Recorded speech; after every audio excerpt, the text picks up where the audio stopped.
안녕하세요. 개인회생 길잡이 김은찬 변호사입니다. 오늘은 개인회생의 기초적인 용어에 대해서 한번 설명드리는 시간을 가져볼까 해요. 개인회생이라는 거에 대해서 지금 처음 알아보시는 분들은 뭐 여러 영상도 찾아보시고 블로그도 읽어보시고 하실 텐데 그 용어가 사실 뭔지 잘 모르겠어요. 그 용어에 대해서 한번 좀 정리를 좀 해주세요 라는 분들이 있어서 본 영상을 준비를 하게 되었고요. 오늘 설명드리는 건 최대한 그냥 쉽게 설명을 드릴 거예요. 엄밀하게 법적인 쟁점으로 보면 조금 틀릴 수는 있는데 최대한 이해 편의를 위해서 설명을 드리는 거니까 참고를 하시면 될 것 같아요. 첫 번째는요, 청산가치예요. 청산가치라는 단어는 사실 개인회생 진행하시게 되면 무조건 보시게 되는 단어일 것인데, 청산가치는 좀 의미 자체가 청산했을 때의 가치, 이렇게는 좀 이해가 되죠. 그러니까 이게 뭐냐면 채무자의 재산을 현금화했을 때 이게 얼마 있느냐인 거예요. 부동산, 예금, 보험 해약 환급금 이런 내용들을 다 합쳐서 현금화했을 때 채무자한테 떨어지는 돈이 얼마냐가 청산가치입니다. 쉽게 설명을 하면은요. 그럼 부동산이 예를 들어서 근저당권이 잡혀있어요. 10억짜리 부동산에 5억 원의 근저당권이 잡혀있다. 그럼 그 돈은 누가 먼저 가져가요? 5억 원은 은행에서 가져가죠. 그럼 내가 10억짜리 부동산 가지고 있지만 실질적으로 가지고 있는 건 5억인 거죠. 그러면은 요거의 청산가치에 반영되는 부동산의 가치는 5억 원이 되는 겁니다. 그러면은 여기서 이제 따라오는 게 청산가치 보장의 원칙이에요.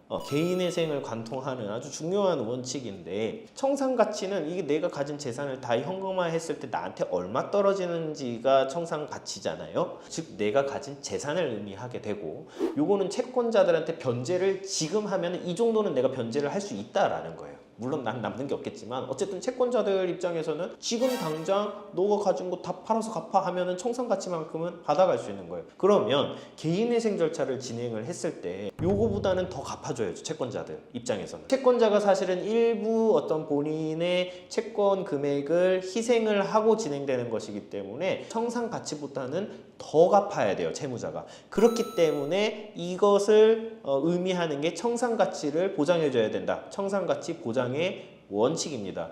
개인회생을 진행하는데 청산가치가 너무 크다라고 한다면은 개인회생 진행에 조금 어려움이 있을 수가 있어요. 왜 그러냐? 청산가치 보장의 원칙을 지킬 수 없기 때문에 그렇고요. 그래서 요거는 굉장히 중요한 개념이다 이렇게 보시면 될 것 같아요. 두 번째는 최저생계비입니다. 최저생계비 그냥 직관적으로 봐도 이해가 쉽죠? 생계비인데 최저, 그러니까 최소한으로 필요한 생계비가 얼마냐, 이건 그냥 나라에서 정해주는 겁니다. 매년 중위소득의 60%고요. 중위소득 자체가 매년 바뀌기 때문에 매년 최저생계비도 당연히 바뀌게 돼요. 최저생계비는 채무자에게 인정되는 금액이기 때문에 채무자는 개인회생 절차 안에서 개인회생 절차를 진행하는 기간 동안 최저생계비로만 생활을 할 수가 있고요. 물론 이제 추가적인 생계비 인정받을 수 있지만 그건 논외로 하고요. 최저생계비는 결국 내가 개인회생 절차 동안 생활을 영위해 나가는 금원의 기준이 된다라고 보시면 될 것 같고, 또 반대로 어떤 의미가 있냐면요, 최저생계비는 내가 생활하는데 꼭 필요한 돈이기 때문에 사실은 내가 개인회생을 진행을 하려면 소득이 최저생계비보다 높아야 되겠죠. 그래서 소득이 최저생계비보다 낮게 되면 뭐 개인회생 진행이 뭐 원천적으로 안 된다라는 건 아니지만 어려움이 있을 수 있다라고 보시면 될 것 같아요. 그리고 최저생계비에서 따라오는 게 추가생계비예요. 최저생계비는 최소한인데 추가생계비는 추가하는 거죠. 그러니까 말 그대로 최저생계비 이외에 채무자의 사정을 고려해서 추가적으로 인정하는 생계비예요. 근데 추가로 인정해 주는 거니까 굉장히 보수적으로 봐야겠죠. 이거를 막 무제한으로 인정해 줄 수는 없잖아요.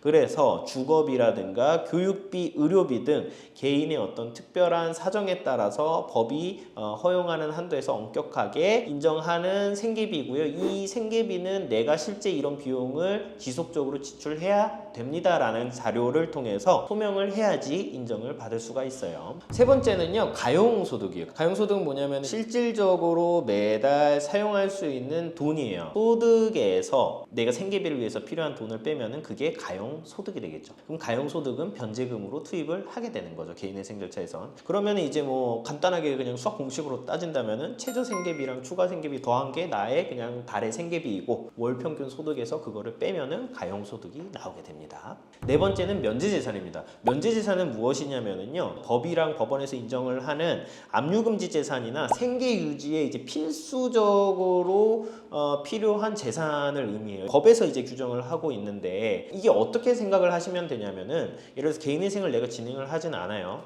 그런데 채권자가 내 월급이라든가 혹은 내 예금 계좌를 압류했을 때 법에서 못 가져가도록 보호하고 있는 채무자의 어떤 최소한의 생계를 위해서 보호하고 있는 부분이 있어요. 그럼 이거는 원래 소송을 해도 못 가져가는 거기 때문에 개인회생 절차에서도 면제재산으로 보호를 해주게 됩니다. 개인회생에서 면제재산의 대표적인 거는 채무자의 생활적 안정, 주거의 안정을 위해서 임차보증금 중에서 최우선 변제금액에 해당하는 금액은 면제재산으로 보고 있고요. 지역마다 다른데 서울 지역에서는 5,500만 원을 인정을 해주고 있어요. 그래서 내가 보증금이 예를 들어서 6천만 원이다. 그럼 5,500만 원은 면제재산이기 때문에 내가 실질적으로 가진 면제재산을 제외하고 나면은 500만 원이 재산으로서 내가 보증금을 가지고 있다라고 보게 되는 것이에요. 다섯 번째는 보존권고입니다. 쉽게 설명하면은요, 법원에서 나 이거 궁금하니까 너 설명 좀 해봐 하는 게 보존권고입니다. 너 이거 문제 있는 것 같아. 이거 좀 소명해. 그러면 실질적으로 보존권고는 법원에서 문제를 삼고 있는 포인트이기 때문에 채무자가 잘 답변을 해야겠죠.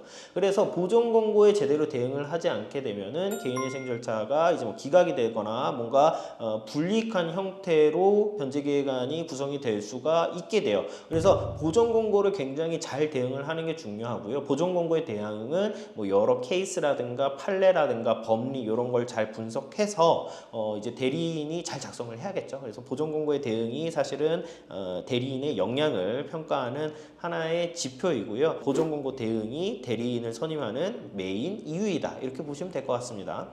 마지막으로 이제 설명드릴 건 개시결정하고 인가결정이에요. 개시결정은 그냥 쉽게 설명드리면은 가승인 상태고요. 인가결정은 승인입니다. 법원이 개인회생 절차를 진행하는 채무자의 어떤 자료를 쭉 검토를 한 다음에 일단은 문제 없는 것 같아. 그럼 개시결정을 내리고요. 그때부터 이제 채권자들한테 통지를 해줘요. 그럼 채권자들이 개인회생 진행하는구나 라를 확인하고 이 일을 진행을 하고요. 그럼 이 내용들을 다 받고 종국적으로 승인, 오케이 개인회생 시작하는 게 인가결정이에요. 많은 분들이 이런 얘기 드렸을 거예요. 개시결정까지 나오면은 큰 틀에서 다 이제 잘 마무리되었다라고 하시는데 맞는 말이고요. 그래서 개시결정까지 나오게 되면은 거의 대부분의 경우 큰 변화 없이 인가결정까지 나오게 되고, 그래서 개시결정 나오면 이제 변제금 납부도 그때부터 시작을 하게 돼요. 개시결정과 이제 뭐 인가결정의 차이 이런 부분에 대해서는 제가 이제 뭐 영상 촬영해 놓은 것도 있으니까 한번 참고를 해보시면은 좋을 것 같습니다.